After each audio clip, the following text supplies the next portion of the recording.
So what the job role is, we work closely with the investigations team. You saw on that chart there, there should have been another circle for us, but never mind.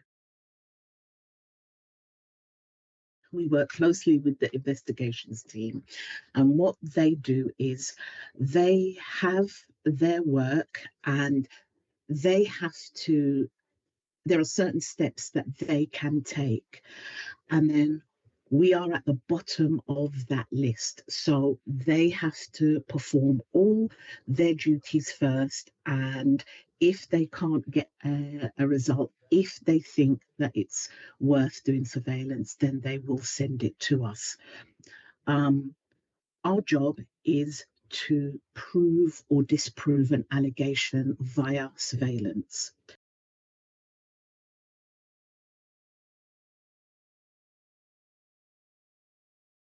When you do surveillance, you have to fill out the appropriate documentation, because when you do surveillance, you are asking to suspend someone's human rights. Article 8, a right to a private life. So it is a very, very, very important job, and you have to make sure that you get everything right, because if you are found to have broken that, you've broken the law, not just a tier check, you've actually broken the law. So we on surveillance, we ask to suspend somebody's human rights, Section 8, right to privacy. You will go out. You never go out on surveillance by yourself. Health and safety, you do not do that.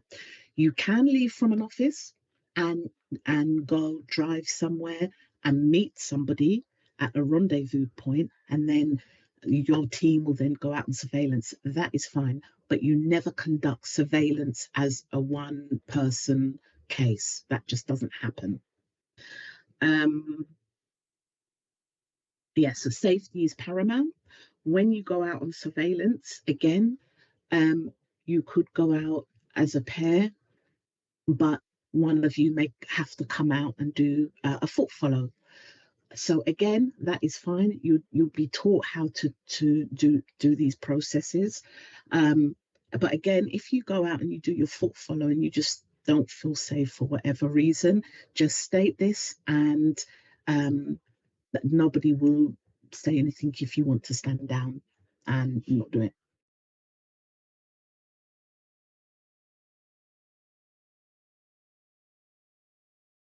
Part of the role, you will be put on a foot training course and a mobile training course. That's like driving. But both of these courses, they're separate courses. They are 2-week residential courses. So they're Monday to Friday. You go home for the weekend and then you go back. So it depends on where they are, but they are usually residential courses. There's also what we call a ROSPA course, which is a driving course. And that the first time you go on that, they teach you how to drive safely at 20, 30, 40, 50, 60, 70 miles an hour. So basically the range of speed limits, they guide you on driving safely. Because like I said, when you do surveillance, you don't know what you're going to do. So you could do mobile surveillance, you could be following someone in a car, you could be following someone on foot, or you could not do anything.